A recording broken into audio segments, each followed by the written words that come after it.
There is an invisible power that separates those who merely dream from those who achieve. It's not talent, it's not luck, it's not money. It's something much deeper, something that is within everyone's reach, but that few truly understand and apply. This power is called faith. Not the superficial faith that merely repeats pretty words, but the faith that moves the body, that directs our steps, that transforms fear into courage. Have you ever noticed how some people weather storms with a smile on their face? How do they remain calm when everything around them crumbles? It's not naivete. It's not a denial of reality. It's a conviction so deep that it redefines what's possible. These people have understood an ancient secret. True faith doesn't dwell solely in the mind or words. It manifests itself in actions, in everyday decisions, in the calculated risks they take, even when logic screams for them to retreat. Think about that moment in your life when you had to make a difficult decision. Maybe leaving a secure job to pursue a dream. Maybe forgiving someone who deeply hurt you. Maybe investing time and energy in something no one around you believed in. What made you take that step? Was it rational certainty? Was it external reassurances? Or was it that inner voice, that inexplicable impulse that whispered, "Go for it, you can do it"? Most people live trapped between the desire for change and the terror of uncertainty. They want different results, but repeat the same behaviors. They pray for open doors, but don't get up from the couch to turn the doorknob. They declare future victories while cultivating a mindset of defeat in the present. And then they wonder why life doesn't change, why miracles don't happen, why God seems distant. But here's the inconvenient truth that few want to hear. God doesn't move those who are still. Genuine faith requires partnership, collaboration, and movement. It's like trying to drive a stationary car. You can turn the steering wheel all you want, but as long as the vehicle isn't moving, the direction doesn't make any difference. Faith without action isn't true faith. It's just passive hope disguised as spirituality. Throughout this journey, you'll discover how to transform your faith from something abstract into a concrete force that redefines your reality. Together, we'll explore what it means to truly live by faith, not just talk about it. You'll understand why your actions are the language the universe best understands, and how aligning your steps with your beliefs can trigger transformations that currently seem impossible. Brace yourself, because what you're about to learn may be uncomfortable. It will challenge your comfort zone, question your favorite excuses, and expose the contradictions between what you say you believe and how you actually live. But if you're willing to dive deep, be honest with yourself, and apply these principles courageously, your life will never be the same. Because when faith leaves theory and enters practice, mountains literally move. Every day, thousands of people wake up, say their morning prayers, recite powerful verses, and affirm their complete trust in God. But when it comes time to make real decisions, to face concrete challenges, to risk something valuable, these same people retreat to the safety of human logic. They proclaim faith on Sundays but live in fear during the week. It's like having a powerful car in the garage but insisting on walking because you're afraid to drive.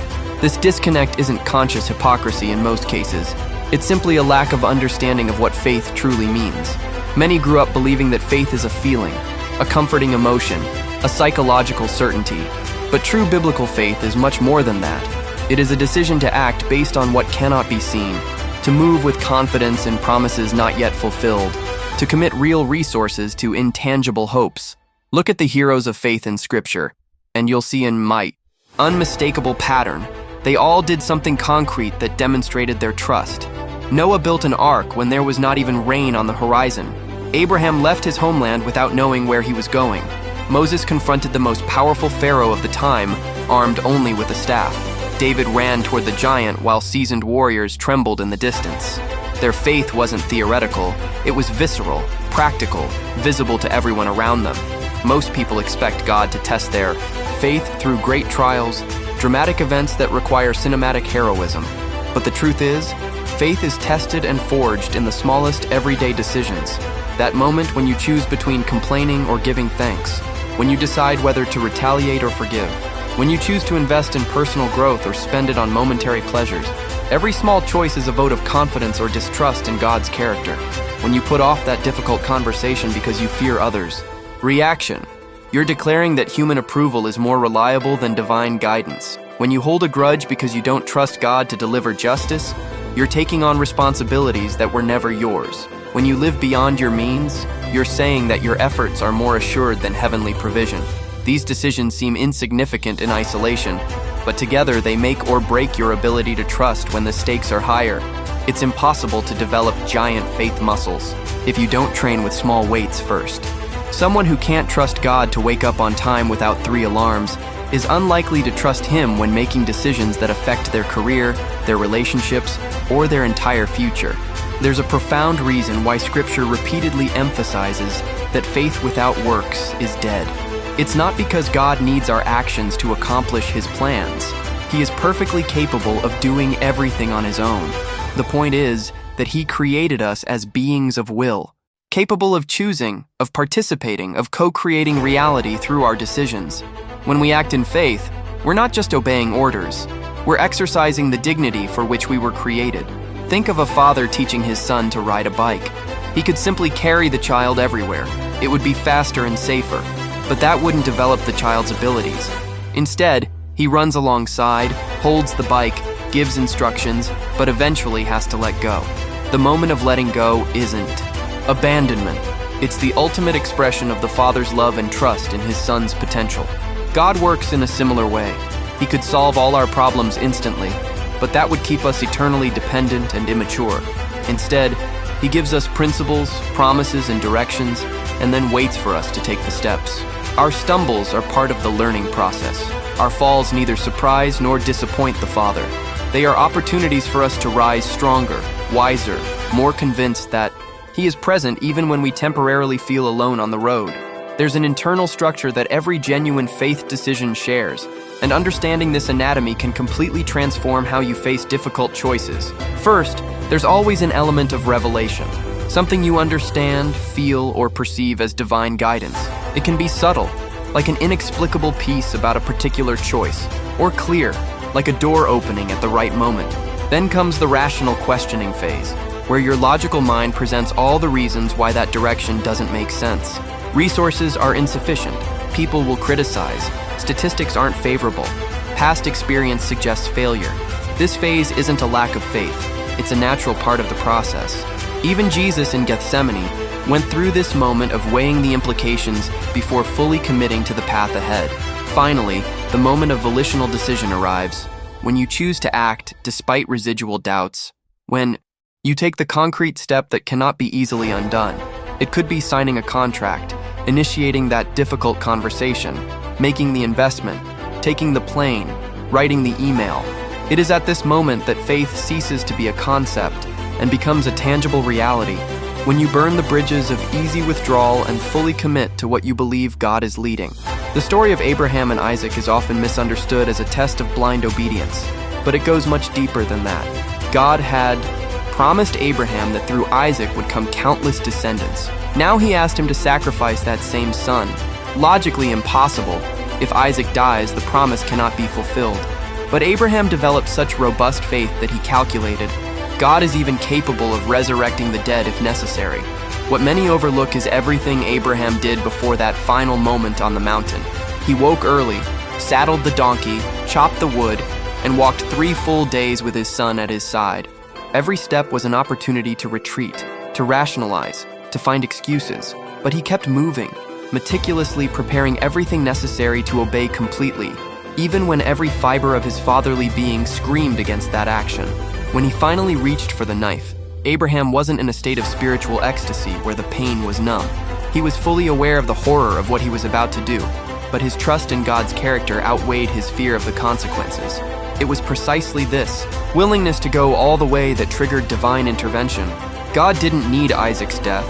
He needed the demonstration that Abraham trusted him more than anything else, including the life of his most beloved son. When you truly believe in something, your behavior adjusts automatically without constant conscious effort. If you believe it's raining outside, you naturally grab an umbrella when you go out. If you believe the stove is hot, you don't touch it with your hand. Genuine faith in God operates on the same principle. It produces corresponding actions almost instinctively. A person who truly believes that God supplies all their needs does not live obsessively anxious about finances. They are prudent, work diligently, and plan wisely, but are not consumed by fear of scarcity.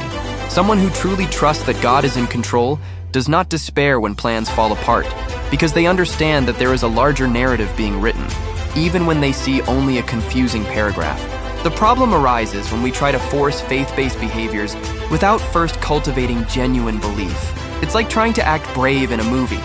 You can fool an audience for a few minutes, but you can't sustain the performance for a lifetime. The solution isn't to fake it more convincingly. It's to delve deeper into the knowledge of God's character until trust springs naturally from the heart, not just from the discipline of the will. There's a silent epidemic of spiritual frustration among well-intentioned people who pray fervently but never see significant change. They do everything they were taught to do: wake up early, read the Bible, recite verses, fast, attend meetings. But their lives remain stuck in the same patterns, the same financial problems, the same relationship conflicts, the same emotional battles. The answer often lies not in the quantity or quality of prayers, but in what happens after the amen. If you pray for financial provision but continue to spend irresponsibly, your actions are canceling out your words. If you pray for healthy relationships but refuse to set necessary boundaries or forgive past offenses, you are working against your own prayers. God will not do for you what He has already empowered and instructed you to do for yourself. Often the answer to our prayers comes disguised as opportunities that require our active participation. That job opening that requires you to update your resume and face interviews. That broken relationship that requires you to take the initiative in a humble conversation. That compromised health that requires consistent habit changes. God opens doors, but you have to walk through them. He sends the boat, but you have to climb aboard. One of the most dangerous mistakes spiritually immature people make is confusing faith with presumption. That arrogant confidence that disregards wisdom, disregards advice, and assumes God is obligated to bless rash decisions because they were made in faith. True faith goes hand in hand with wisdom, humility, and responsibility.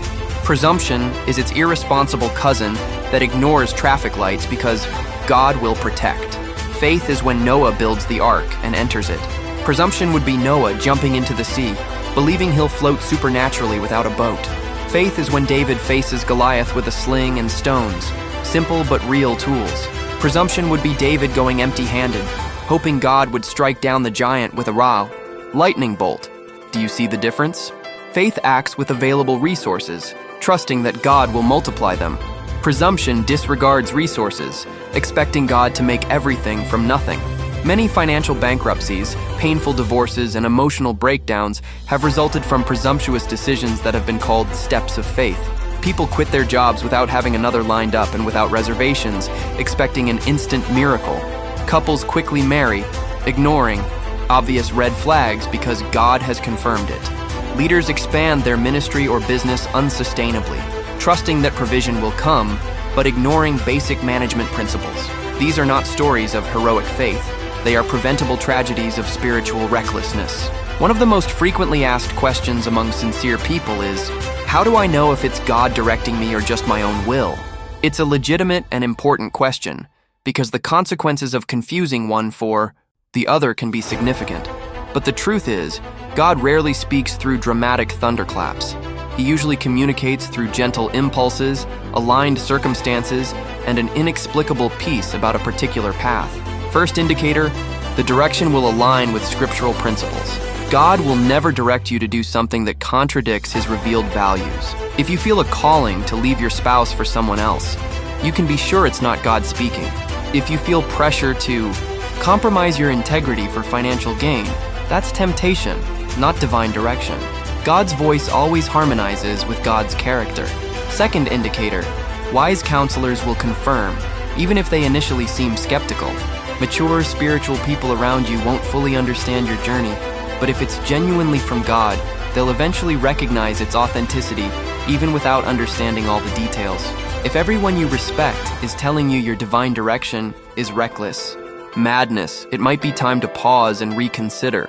God may call you to unusual paths, but rarely to insane paths that contradict all available wisdom. There's something almost magical, yet perfectly spiritual, that happens when you finally take that first concrete action toward what you believe God is calling you to do. It's as if the entire universe conspires in your favor. Doors that were locked open, people you needed to meet appear coincidentally. Resources that seemed impossible materialize from unexpected sources. This isn't magic. It's the spiritual principle that God honors active faith. While you remain stuck in theory, He respects your free will and waits. But the moment you move, even a small, unsteady step, you trigger a heavenly mechanism that begins to work in your favor. It's like pushing a heavy car. The first few inches require tremendous force, but once momentum builds, the movement becomes exponentially easier. The first action doesn't have to be dramatic or heroic.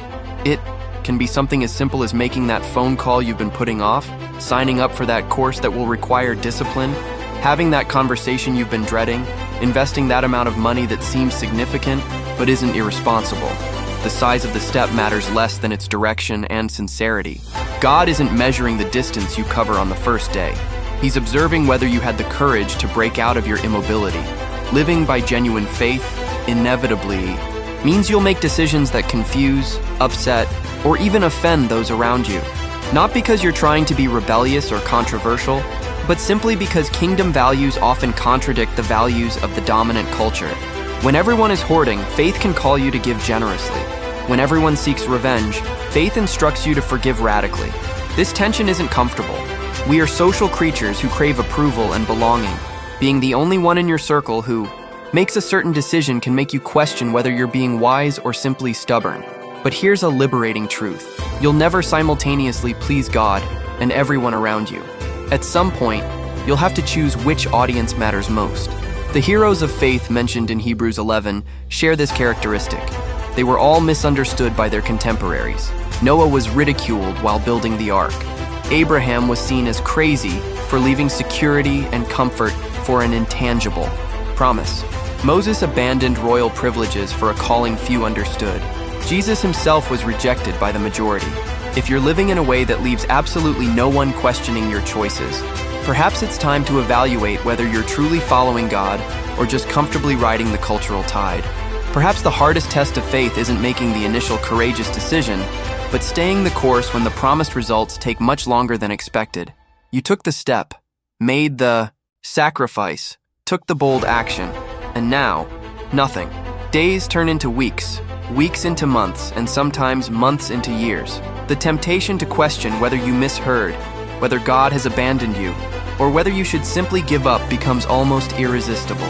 It is precisely in these periods of waiting that faith either matures deeply or withers completely, because it's easy to trust when you see immediate results validating your decisions. True spiritual character is revealed when you continue to obey, serve, and trust, even when all external evidence suggests you're wasting your time. Abraham waited 25 years between the promise of a son and the birth of Isaac, a quarter century of doubt, temptation, and testing. What sustains you during these dry seasons is not just the promises of what's to come, but the development of who you are becoming in the process. God is often less interested in quickly delivering what you asked for, and more committed to transforming you into the kind of person who can properly manage what He intends to give you. Delay is not denial, it is preparation.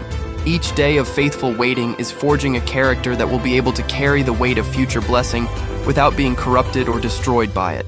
There's a side to the conversation about faith that many preachers avoid, but which needs to be addressed honestly. Not every story of faith ends happily on earth. Hebrews 11 celebrates heroes who, by faith, conquered kingdoms, stopped the mouths of lions, and escaped the edge of the sword.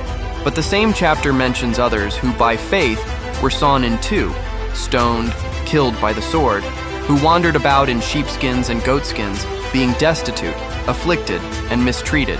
Both groups exercised authentic faith. The difference was not in the quality of their trust in God, but in the specific purposes God had for each journey. Some were miraculously preserved to fulfill long missions. Others were called to witness through martyrdoms that would inspire generations. Measuring the success of faith solely by comfortable earthly results is fundamentally misleading and dangerously superficial. This doesn't make faith less valid or valuable. In fact, it deepens its significance. If faith were merely a tool to ensure prosperity and longevity, it would be a utilitarian transaction, not a relationship of trust. Genuine faith says, I trust God not because He guarantees my comfort, but because He is trustworthy regardless of the circumstances. Even if He kills me, I will still trust Him. This is the mature faith that transcends immediate benefits and anchors itself in God's eternal character. One of the most practical and underrated ways to strengthen your faith is by transforming routine actions into conscious rituals of trust. The difference between routine and ritual is intention. Routine is mechanical, automatic repetition. Ritual is intentional, meaningful repetition.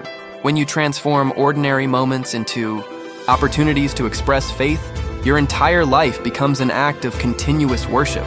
Waking up in the morning can be simply opening your eyes and dragging yourself out of bed, or it can be a moment of consciously giving thanks for another day, declaring intention about how you will live the next few hours, trusting in divine presence and guidance. Eating can simply be fueling the body, or it can be a pause to acknowledge provision.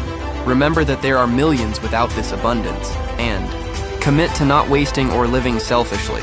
Work can be simply fulfilling obligations for a paycheck, or it can be an expression of stewardship, an opportunity to serve excellently regardless of human recognition because you know you work primarily for a divine audience. When you begin to see every ordinary moment through this spiritual lens, your entire life becomes a constant testimony of faith. You don't need extraordinary circumstances to flex your spiritual muscles. Opportunities present themselves in every mundane, everyday decision. One of the most reliable indicators of the authenticity of your faith isn't how you behave in religious settings, but how you treat people when nothing is at stake. It's easy to be kind to those who can promote you. It's strategic to be generous to those who can reciprocate. But how do you treat the waiter who made a mistake? The driver who cut you off in traffic? The person in a lower position who can't do anything for you? Jesus was radical in teaching that loving your friends is no special merit. Even people without faith do this. Evidence of genuine transformation appears when you bless those who curse you, pray for those who persecute you, and serve those who have despised you.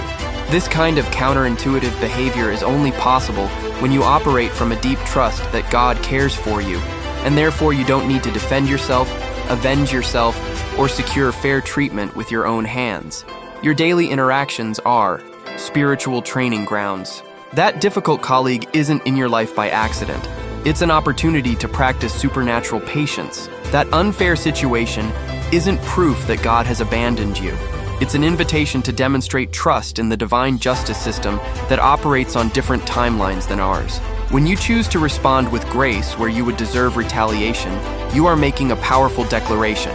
I trust God so much that I don't need to retaliate, because I know He defends me better than I ever could.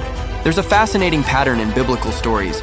God often places His servants in humanly impossible situations where no skill, talent, or natural resources will suffice. He makes Moses face the sea with millions of people behind him and an Egyptian army in front. He puts Gideon to battle against thousands with only 300 men. He sends teenage David against a military giant. Why does God insist on creating scenarios where failure seems inevitable? The answer is paradoxical but profound, to make it unequivocally clear that victory is His, not ours. If Gideon had fought with a large army, one might credit military strategy. If David had been an experienced warrior, one might attribute it to skill. If Moses had logical alternatives, one would say it was intelligent planning. But when the situation is hopeless and victory still comes, everyone knows that a superior force was at work. So when you find yourself in circumstances that completely surpass your capabilities, don't automatically assume you're off track. You may be exactly where God wants you, in a place of total dependence, where your own strength is evidently insufficient and you have no choice but to trust Him completely. These terrifying moments are often preludes to the most powerful testimonies, the stories you'll tell decades later, with tears of gratitude for God's faithfulness when all seemed lost. Perhaps no test of faith is more difficult than rising after a spectacular failure. You took that step of faith, genuinely believed, acted with conviction, and the result was disastrous. Financial losses, broken relationships, shattered dreams. Now you sit in the rubble of what could have been, wondering if you misheard, if God abandoned you, if you should have played it safer. The liberating truth is this: even the greatest heroes of faith have failed spectacularly multiple times. Abraham lied about Sarah being his wife, putting her in danger out of cowardice. Moses murdered an Egyptian and fled to the desert for decades. Peter denied Jesus 3 times at his most critical hour. David committed adultery and murder. These are not small or accidental failures. They are moral and spiritual catastrophes. And yet, God did not discard them. He restored them, redeemed them, and continued to use them powerfully. The difference between those who eventually triumph and those who remain defeated is not the absence of failures, but the willingness to rise again. Every fall is an opportunity to learn something that success could never teach. Every mistake exposes an area of character that needs strengthening. Every failure removes layers of pride and self-sufficiency that would prevent you from truly depending on God. The ground is not your final destination. It is merely the platform from which you leap higher on your next attempt. There is no such thing as genuine faith without a cost. There will always be something you need to let go of, give up, or risk to advance toward what God is calling you to. It could be comfort, financial security, social approval, toxic yet familiar relationships, destructive yet pleasurable habits, or even legitimate dreams that need to die for something greater to be born. Authentic faith always asks you to exchange what you can see and control for what you can't see but believe is better. This principle of sacrifice is not divine cruelty or a sadistic test. It is simply impossible to hold firmly to something new while your hands are full of the old. Abraham had to leave his homeland to discover the promised land. The disciples had to abandon their fishing nets to become fishers of men. The seed must die buried in darkness before sprouting into a plant that bears fruit. What are you being called to let go of today? What false security are you clinging to that's keeping you from achieving what God has in store? Resistance to letting go often reveals where your faith is still weak, where you trust more in what you control than in what God promises. And here's the beautiful paradox. When you finally open your hands and let go, what God puts in its place always infinitely surpasses what you gave up. Always. But you need to let go first. Trust first, act first. God rarely shows you the complete plan before you take the first step of obedience. One of the most countercultural manifestations of true faith is generosity that defies economic logic. When you give sacrificially, especially of resources you technically need, you are making a bold statement. I trust that God provides for me so completely that I can bless others even when my own needs are not yet fully met. This goes against every human instinct for self-preservation and hoarding. Consider the widow of Zarephath, who was preparing the last meal for herself and her son before starving to death. When the prophet Elijah asked her to feed him first, she had every logical reason to refuse, but she chose to trust, acted generously despite the shortage, and experienced continued miraculous provision. Or the poor widow whom Jesus observed putting her last coins into the offering while the rich donated leftovers. Jesus didn't call her financially irresponsible. He celebrated her as an example of authentic faith. Generosity fueled by faith is different from charity motivated by guilt or obligation.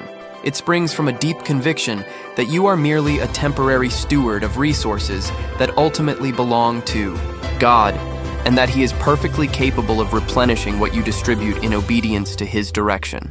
When you give in this way, not just money, but time, energy, opportunities, knowledge, you participate in a supernatural cycle where you never run dry because you are connected to an inexhaustible source that flows through you, not originating in you. Here's a truth that may sound strange at first. Your opponents, critics, and even enemies can be valuable tools in the process of maturing your faith. Not because evil is good, but because God is so sovereign that He uses even malicious opposition to shape His character in you. Joseph was betrayed by his brothers, but that betrayal was the beginning of a journey that would save nations. David was unjustly persecuted by Saul for years, but those years in the wilderness forged in him the character that would make him a king after God's own heart. When someone criticizes you, especially unfairly, you have a golden opportunity to practice faith, trusting that God sees the truth, that He is your defender, that you don't need to waste precious energy endlessly justifying yourself. When you're betrayed, you can choose to let bitterness poison your soul, or trust that God redeems even betrayals for His greater purposes. Every difficult person in your life is a practical lesson in trusting that God is in control, even when circumstances suggest chaos. This doesn't mean you're passive or allow continued abuse. You set healthy boundaries, remove yourself from toxic situations when necessary, and seek justice through appropriate channels. But internally, you keep your heart free of corrosive hatred because you trust that God is writing a greater story where even the dark chapters serve a redemptive purpose. Years later, you'll often look back and recognize that those difficult people taught you lessons that prosperity never could. Powerful faith isn't built in dramatic moments. It's forged through seemingly insignificant daily disciplines. It's like building physical muscle. A single intense workout won't transform you, but months of consistent repetition will completely reshape your body. Spiritually, it works the same way. Small choices of trust, repeated daily, eventually build a capacity for faith that can move mountains. Begin each day by intentionally declaring your trust in God for the next 24 hours, even before you know what challenges lie ahead.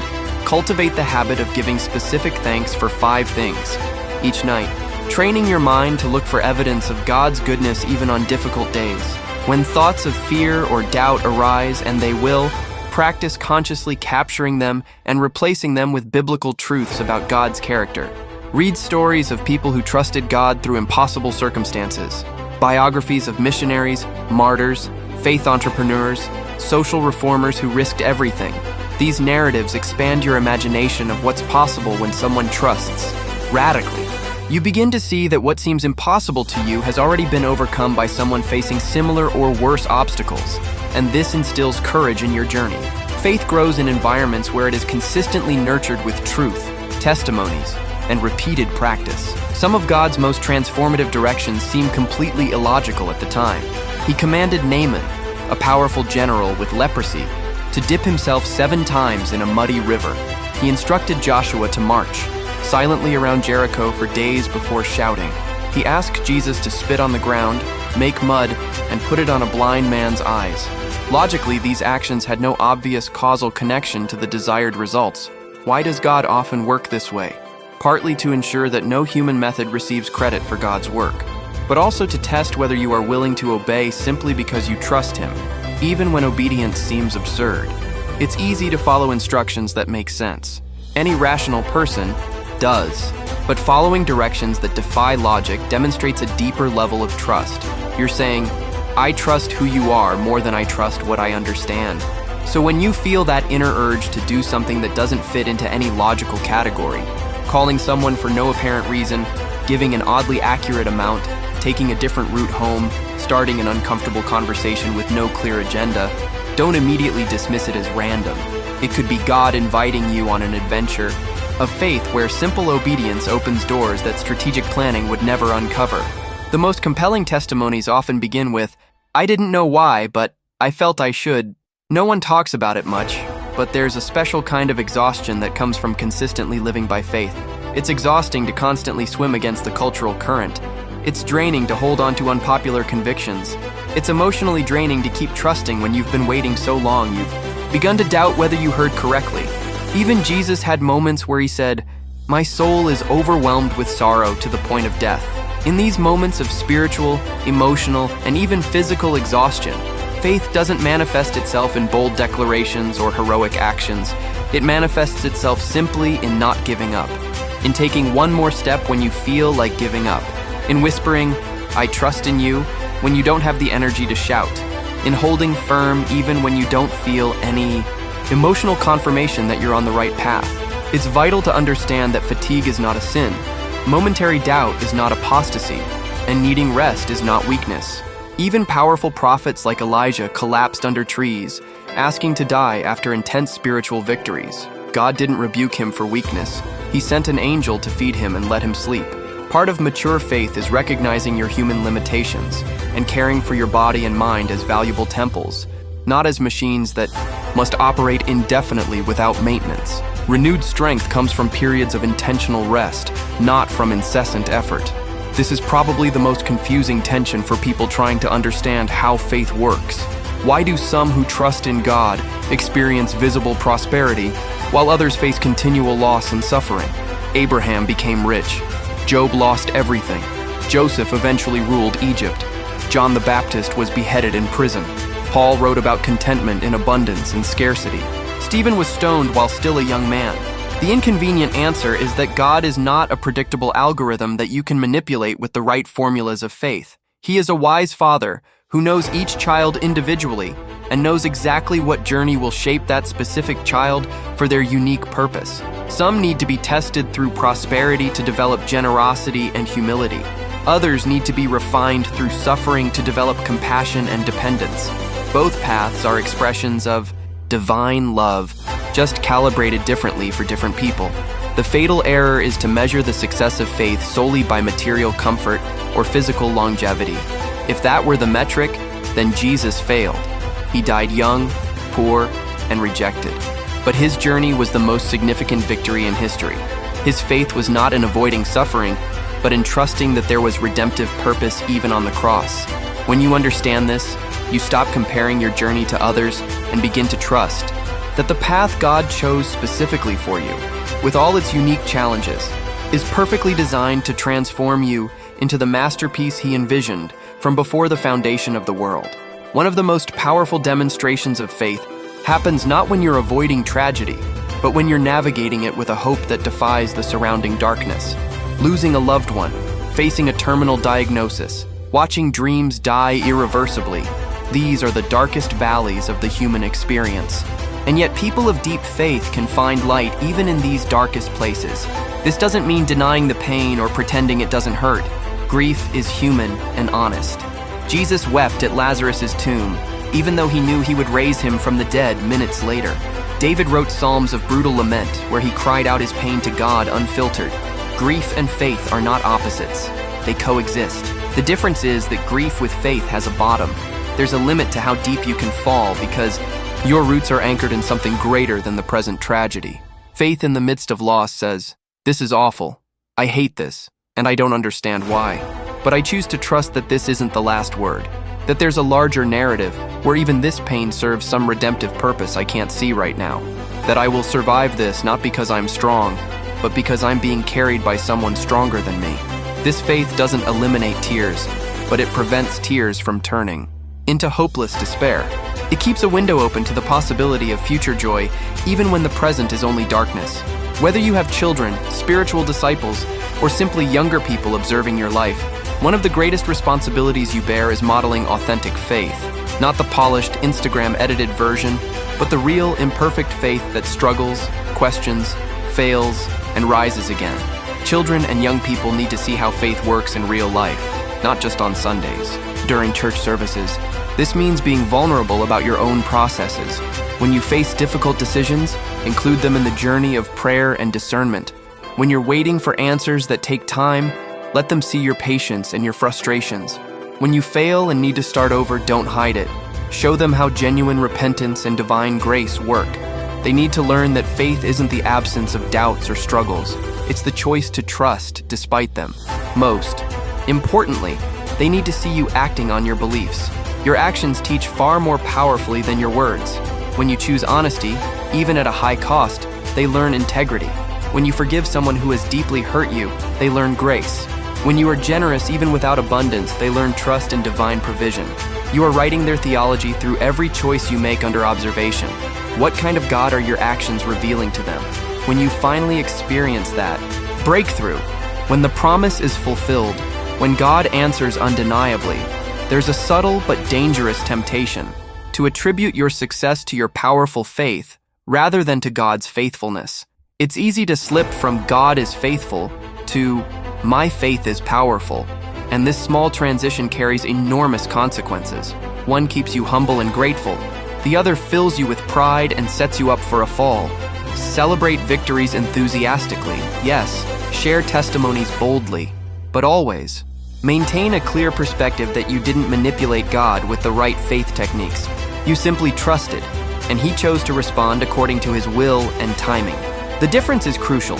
One perspective makes you an arrogant teacher selling formulas. The other keeps you a humble witness pointing to a good God. Also, remember that your harvest season may coincide with someone else's planting season. While you celebrate abundant provision, someone close to you may be struggling with scarcity. While you give thanks for healing, someone is desperately praying for a better diagnosis. Celebrate sensitively. Let your victory encourage, not crush. Show that you too have been through valleys before reaching the peaks, and that you haven't forgotten how hard it is to trust when everything seems to be falling apart.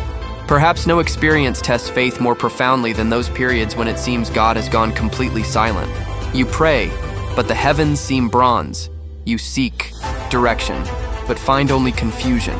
You cry out for help, but there is no visible intervention. It's terrifying to feel spiritually abandoned, just when you most desperately need divine confirmation. Here's a difficult but liberating truth. God's silence rarely means God's absence. Often, it's precisely the opposite. It's God trusting that you've matured enough to continue walking by faith even without needing constant reassurance. Parents do this when teaching children to walk. Eventually, they let go, not because they've stopped caring, but because they believe the child can now take a few steps on their own. During these silences, your faith proves to be either authentic or superficial. If you trust God only when you feel His palpable presence, when you receive regular confirmations, when there is fresh evidence of His working, then your faith is still immature, dependent on constant signs. But when you continue to obey, serve, and trust, even when you feel nothing, see nothing, or hear nothing, that is faith that has reached maturity. And often, after you pass through these silent deserts, you look back and realize that God was more active than ever, just working behind the scenes in ways you couldn't detect at the time. We've reached the end of this journey through the profound dimensions of what it means to truly live by faith, not just talk about it. And now, the most important moment isn't what you just read, but what you'll do with it. Because knowledge that doesn't translate into action isn't wisdom. It's just accumulated information that weighs on the conscience without producing real transformation.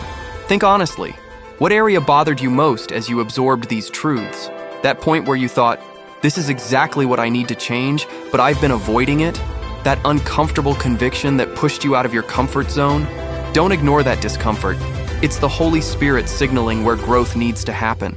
The temptation will be to rationalize, minimize, or simply forget within a few days when your routine returns. Resist that temptation with everything you've got. Authentic faith always results in behavioral change. If you end this message exactly the same way you began, without any concrete decisions to adjust, then you've merely consumed motivational content, not found transformative truth. And God doesn't call us to be passive consumers of religious inspiration. He calls us to be active participants in building His kingdom, beginning with the radical transformation of our own lives. So here's my final challenge to you. Identify one specific area where you know you need to demonstrate more faith through concrete action. Don't choose 3 or 5 things that will dilute your focus and ensure nothing meaningful changes. Choose one thing. It could be a relationship that needs reconciliation initiated by you, a financial decision that requires courage, a destructive habit that needs breaking, a difficult conversation you've been putting off, a dream you've buried for fear of failure. Now don't just identify, act. In the next 48 hours, take a concrete, measurable step in that direction. It doesn't have to be dramatic. It needs to be real. Make that call, send that email, schedule that conversation, invest that amount, set that boundary, forgive that person. The size of the step is less important than its direction and sincerity. And as you act, remember, you're not doing so relying on your own strength or wisdom. You're taking the step trusting that God honors active faith, that He accompanies those who move toward what He shows, that the Holy Spirit empowers those who are willing to obey, even when everything inside them screams to back down. Your faith journey doesn't end here. It only intensifies. Each day is a new opportunity to choose trust over fear, obedience over comfort, truth over convenience. And with each faithful choice, you are building a track record with God, a trail of testimonies that will strengthen your confidence in the difficult seasons ahead. You were created for much more than a mediocre and secure existence. There is greatness dormant within you, unrealized potential, dreams God specifically planted in your heart. But none of this will manifest as long as you remain paralyzed in theory, admiring faith from afar, without actually practicing it. Mountains don't move for spectators. They move for those who dare to give commands with the authority that, comes from an intimate relationship with the one who created the mountains. So stand up. Shake off the dust of hesitation. Silence the voices of doubt and criticism that try to keep you small and controllable. Take the step you know you need to take. And watch as the God who created universes with words mobilizes heavenly resources to support His children who have the courage to trust Him enough to act. Before you go, let me ask you a few final questions that I hope will resonate with you in the days ahead. If you truly believe that God was as powerful, faithful, and present as He claims to be, how would you live differently? What risks would you take? What fears would you abandon? What dreams would you pursue? What relationships would you restore? What generosity would you practice? And here's the most uncomfortable question of all. What is your current life saying about what you truly believe about God? If someone were to observe only your actions, without listening to your words, what kind of God would they conclude you serve? A small and limited God who needs to be constantly protected by your extreme caution? Or a great and powerful God who deserves radical trust? Your answers to these questions will reveal far more about the true state of your faith than 1,000 pretty religious statements. And if you didn't like the honest answers, that's great. Discomfort is the necessary prelude to transformation. Use that discomfort as fuel for real change, starting today, starting now. If this message resonated with you, if something within you was awakened, then don't keep it to yourself. There are people around you who are fighting the same battles, facing the same doubts, needing the same truths. Share this message. Be the bridge that brings hope to someone who is giving up. You never know. That person you reach may be exactly the connection God was waiting for to trigger the next wave of transformation in the community around you. And continue this journey. Subscribe to this channel and turn on notifications because this conversation is just beginning. Let's continue exploring together what it means to live authentically, love radically, and trust completely in the God who never fails. Each message is designed not just to inspire momentarily, but to equip permanently, to gradually transform you into the version of yourself God always knew you could become. Remember, faith is not the absence of fear. It's choosing to trust despite it. It's not the absence of doubt. It's walking even when you can't see the whole path. It's not the absence of failure. It's rising again from where you fell. And it's not something you possess once and for all. It's a daily journey of 1,000 small choices of trust that eventually accumulate into an extraordinary life. So go, live boldly, love generously, trust completely, and watch as God transforms your imperfect but sincere obedience into testimonies that will inspire generations. The world doesn't need more theoretical Christians. It desperately needs authentic witnesses who demonstrate that this much talked about God is absolutely real, powerfully present, and completely trustworthy. May your life be this testimony. May your actions preach sermons more eloquent than 1,000 words. And may each step of faith you take today become a ladder by which others climb tomorrow toward their own transformative encounters with the living God. Go in peace, go with purpose, go with faith, and go knowing that you are not going alone. The same Spirit who raised Jesus from the dead lives within you, empowering you for all He calls you to do. Nothing is impossible for those who believe. Absolutely nothing.